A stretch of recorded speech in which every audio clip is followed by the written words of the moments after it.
जय श्री राम।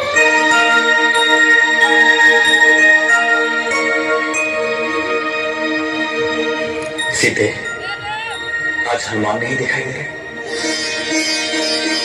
हमारे कक्ष में होंगे। आज वो सिंदूर का कौतुक कर रहे हैं। सिंदूर का कौतुक अर्थात? आज जब मैं मांग में सिंदूर लगा रही थी,